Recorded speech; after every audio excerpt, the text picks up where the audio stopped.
Here we are today on part 2 of my favorite private investigator. Let's go and have the audio as well. Alrighty, coffee's ready. And so, on y va. So Poirot made a gesture of anger. Ah, that is just what I do not understand. It is inexplicable. It's stupid. They have all their arrangements made, and very good arrangements too, for the abduction, and yet they imperil the whole affair by a melodramatic attack worthy of a cinema, and quite as unreal. It is almost impossible to believe in it, with its band of masked men not 20 miles from London. Perhaps there were two quite separate attempts which happened irrespective of each other, I suggested. Ah, no, that would be too much of a coincidence. Then, further, who is the traitor? There must have been a traitor, in the first affair, anyway. But who was it? Daniels or O'Murphy? It must have been one of the two, or why did the car leave the main road? We cannot suppose that the Prime Minister connived at his own assassination. Did O'Murphy take that turning of his own accord, or was it Daniels who told him to do so? Surely it must have been O'Murphy's doing. Yes, because if it was Daniels, the Prime Minister would have heard the order and would have asked the reason. But there are altogether too many whys in this affair, and they contradict each other. If O'Murphy is an honest man, why did he leave the main road? But if he was a dishonest man, why did he start the car again when only 2 shots had been fired, thereby, in all probability, saving the Prime Minister's life? And again, if he was honest, why did he immediately on leaving Charing Cross drive to a well-known rendezvous of German spies? It looks bad, I said. Let us look at the case with method. What have we for and against these 2 men? Take O'Murphy's first.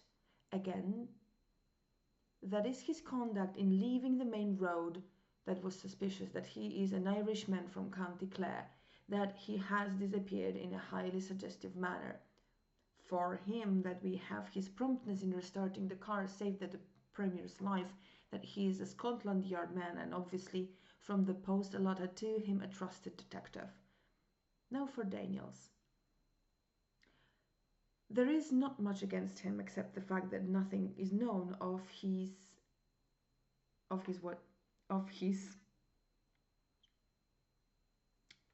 antecedents, and that he speaks too many languages for a good Englishman. What a burn. Pardon me, mon ami, but as linguists you are deplorable.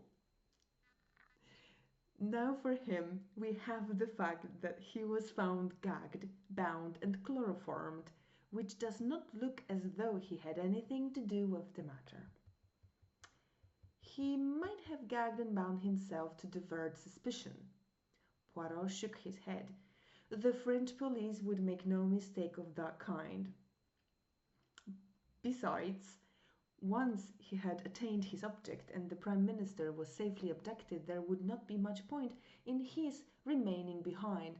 His accomplices could have gagged and chloroformed him, of course, but I fail to see what object they hope to accomplish by it.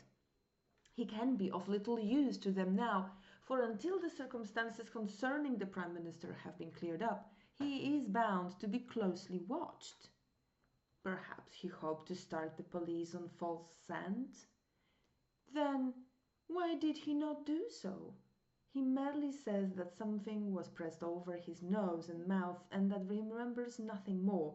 There is no false scent there. It sounds remarkably like the truth. Well, I said, glancing at the clock, I suppose we'd better start for the station. You may find more clues in France. C'est possible, mon ami, but I doubt it. It is still incroyable to me that the Prime Minister has not been discovered in that limited area, where the difficulty of concealing him must be tremendous. If the military and the police of two countries have not found him, how shall I? At Charing Cross we were met by Mr. Dodge. This is Detective Barnes of Scotland Yard and Major Norman. They will hold themselves entirely at your disposal. Good luck to you. It is a bad business, but I've not given up hope. We must be off now. And the minister strode rapidly away. We chatted in a desultory fashion with Major Norman. In the center of the little group of men on the platform, I recognized a little ferret-faced fellow talking to a tall, fair man. He was an old acquaintance of Poirot, Detective Inspector Japp.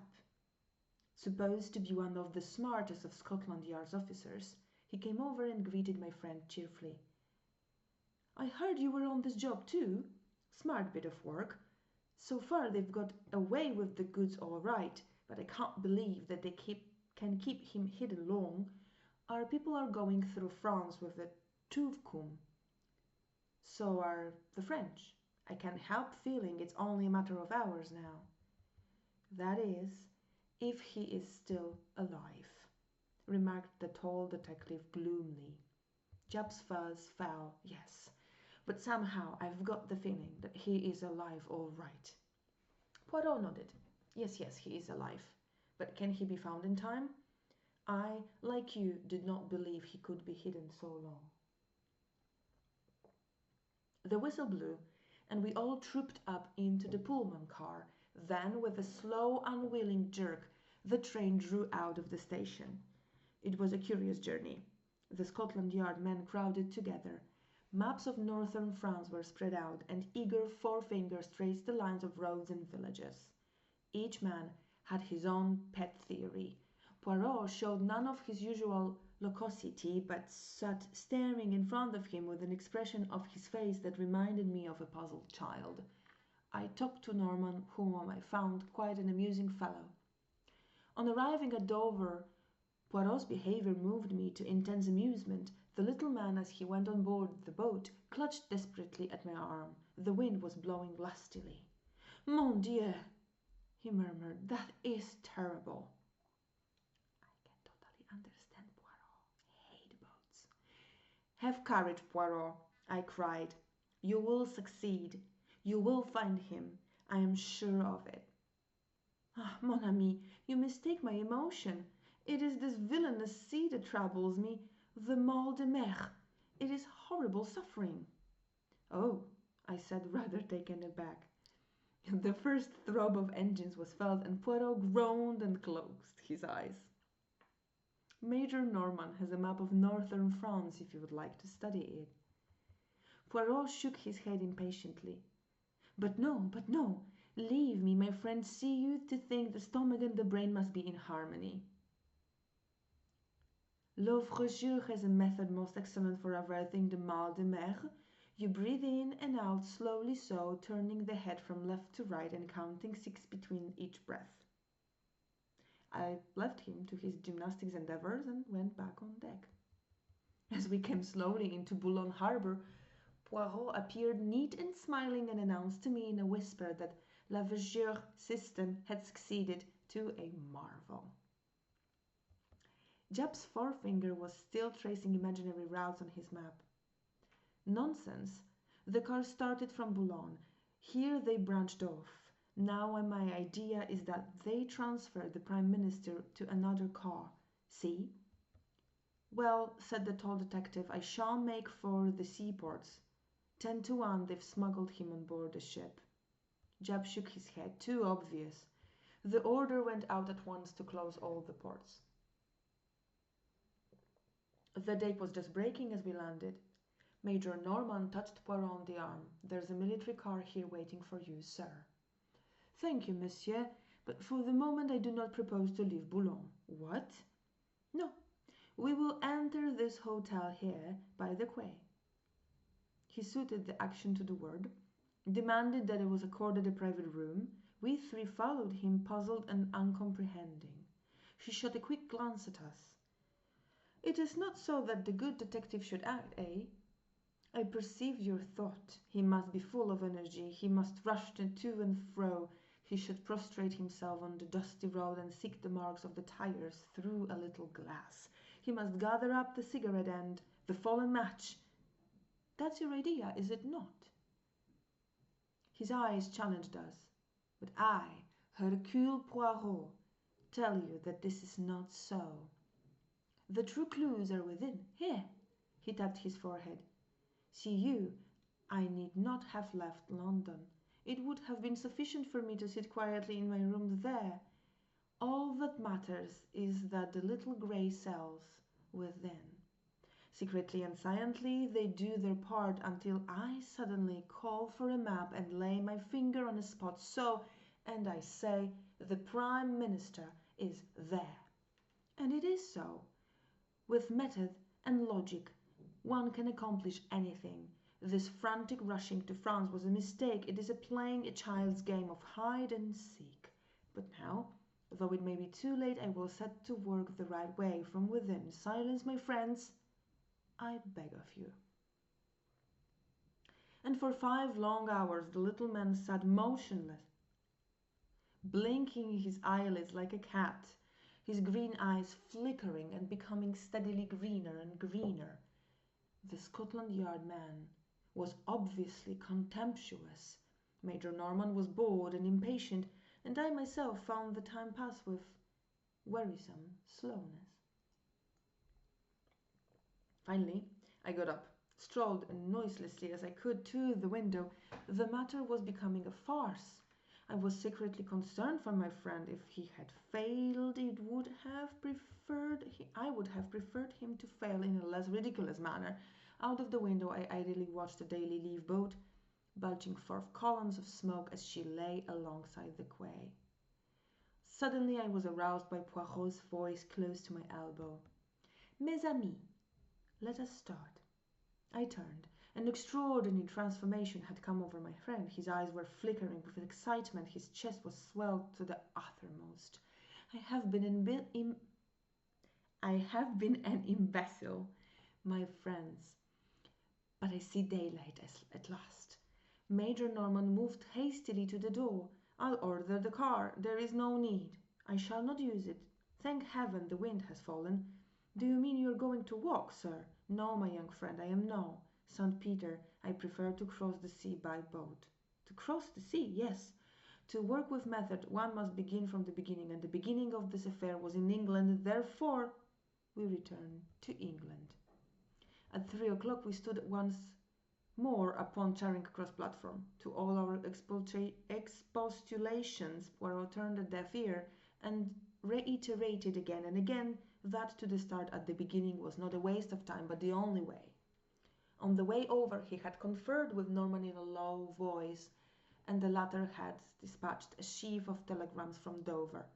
Owing to the special passes held by Norman, we got through everywhere in record time. In London, a large police car was waiting for us, with some plainclothes men, on one of whom handed a typewritten sheet of paper to my friend.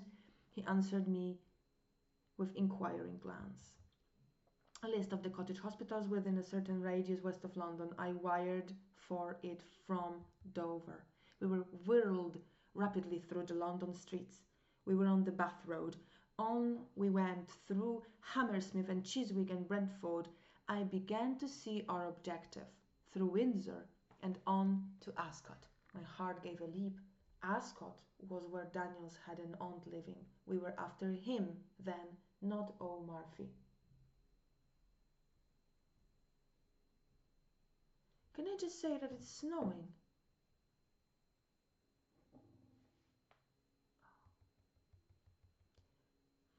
We duly stopped at the gate of a trim villa. Poirot jumped out and rang the bell. I saw a perplexed frown dimming the radiance of his face. Plainly he was not satisfied. The bell was answered. He was ushered inside. In a few moments he reappeared and climbed into the car with a short, sharp shake of his head. My hopes began to die down. It was past 4 now. Even if he found a certain evidence incriminating Daniels, what would be the good of it, unless he could ring from some of the exact spot in France where they were holding the Prime Minister? Our return progress towards London was an interrupted one. We deviated from the main road more than once and occasionally stopped at a small building, which I had no difficulty in recognizing as a cottage hospital. Poirot only spent a few minutes at each, but at every halt his radiant assurance was more and more restored. He whispered something to Norman, to which the latter replied, "Yes, if you turn off to the left, you will find the waiting by the bridge." We turned up a side road, and in the failing light I discerned a second car waiting by the side of the road. It contained two men in plain clothes. Poirot got down and spoke to them, and then we started off in a northerly direction. The other car followed close behind. We drove for some time, our objective being obviously one of the northern suburbs of London. Finally we drove up to the front door of a tall house standing a little back from the road in its own grounds. Norman and I were left with the car. Poirot and one of the detectives went up to the door and rang. A neat parlour-maid opened it. The detective spoke. "I am a police officer and I have a warrant to search this house." The girl gave a little scream, and a tall, handsome woman of middle age appeared behind her in the hall. "Shut the door, Edith. They are burglars, I expect." But Poirot swiftly inserted his foot in the door and at the same moment blew a whistle. Instantly the other detectives ran up and poured into the house, shutting the door behind them. Norman and I spent about 5 minutes cursing our forced inactivity. Finally, the door reopened and the men emerged escorting 3 prisoners, a woman and 2 men. The woman and one of the men were taken to the second car. The other man was placed in our car by Poirot himself. "I must go with the others, my friend, but have great care of this gentleman. You do not know him, no? Oh bien, let me present to you Monsieur O'Murphy." "O'Murphy!" I gaped at him open-mouthed as we started again. He was not handcuffed, but I did not fancy he would try to escape. He sat there staring in front of him as though dazed. Anyway, Norman and I would be more than a match for him. To my surprise, we still kept a northerly route. We were not returning to London then. I was much puzzled. Suddenly, as the car slowed down, I recognized that we were close to Hendon Aerodrome. I immediately grasped Poirot's idea. He proposed to reach France by airplane. It was a sporting idea, but on the face of it, impracticable. A telegram would be far quicker. Time was nearing. He must leave the personal glory of rescuing the Prime Minister to others. As we drew up, Major Norman jumped out and a plainclothes man took his place. He conferred with Poirot for a few minutes and then went off briskly. I too jumped out and caught Poirot by the arm. "I congratulate you, old fellow. They have told you the hiding place. But look here, you must write to France at once. You'll be late if you go yourself." Poirot looked at me curiously for a minute or two. "Unfortunately, my friend, there are some things that cannot be sent by telegram." At that moment Major Norman returned, accompanied by a young officer in the uniform of the Flying Corps. "That is Captain Leol, who will fly you over to France. He can start at once." "Warm up, sir," said the young pilot. "I can lend you a coat if you like." "Wrap up." Poirot was consulting his enormous watch. He murmured to himself, "Yes, there is time. Just time." Then he looked up and bowed politely to the young officer. "I thank you, monsieur, but it is not I who is your passenger, it is this gentleman here." He moved a little aside as he spoke, and a figure came forward out of the darkness. It was the second male prisoner who had gone in the other car, and as the light fell on his face, I gave a gasp of surprise. It was the Prime Minister! "For heaven's sake, tell me all about it!" I cried impatiently as Poirot, Norman and I motored back to London. "How in the world did they manage to smuggle him back to England?" "There was no need to smuggle him back," replied Poirot dryly. The Prime Minister has never left England. He was kidnapped on his way from Windsor to London. What? I will make all clear. The Prime Minister was in his car, his secretary beside him. Suddenly a pad of chloroform is clapped on his face. But by whom? By the clever linguistic Captain Daniels. As soon as the Prime Minister is unconscious, Daniels picks up the speaking tube and directs O'Murphy to turn the right, which the chauffeur, quite unsuspicious, does.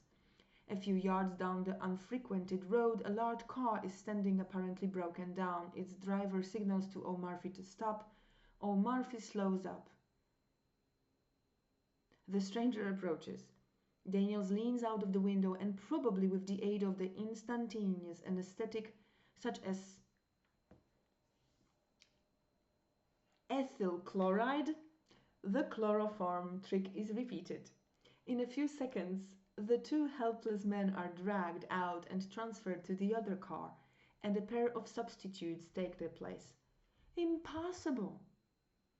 pt.2? Have you not seen music hall turns imitating celebrities with marvelous accuracy? Nothing is easier than to personate a public character. The Prime Minister of England is far easier to understudy than Mr. John Smith of Clapham, say. As for O'Murphy Double, no one was going to take much notice of him until after the departure of the Prime Minister, and by then he would have made himself scarce. He drives straight from Charing Cross to the meeting place of his friends, goes in as O'Murphy. He emerges as someone quite different. O'Murphy has disappeared, leaving a conveniently suspicious trail behind him. But the man who personated the Prime Minister was seen by everyone. He was not seen by anyone who knew him privately or intimately, and Daniels shielded him from contact with anyone as much as possible. Moreover, his face was bandaged up, and anything unusual in his manner would be put down to the fact that he was suffering from shock after the attempt upon his life. Mr. McAdam has a weak throat and always spares his voice as much as possible before any great speech. The deception was perfectly easy to keep up as far as France. There it would be impractical and impossible, so that the Prime Minister disappears. The police of this country hurry across the channel, and no one bothers to go into the details of the first attack.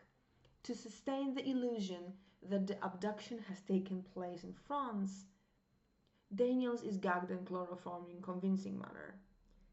And then the man who enacted the part of the Prime Minister rids himself of his disguise.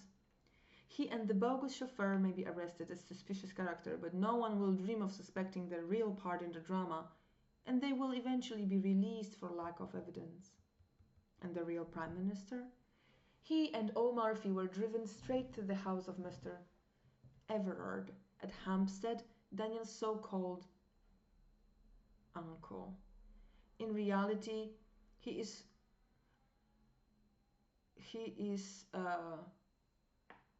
Mr. Ebenthal, and the police have been looking for him for some time. It is a valuable little present that I have made to them, to say nothing of Daniels. It was a clever plan, but he did not reckon on the cleverness of Hercule Poirot. I think my friend might well be excused his moment of vanity. When did you first begin to suspect the truth of the matter? When I began to work right away from within. I could not make that shooting affair fit in, but when I saw that the net result of it was that the Prime Minister went to France with his face bound up, I began to comprehend. And when I visited all the cottage hospitals between Windsor and London, and found that no one answering to my description had had his face bound up and dressed that morning, I was sure. After that, it was child's play for a mind like mine.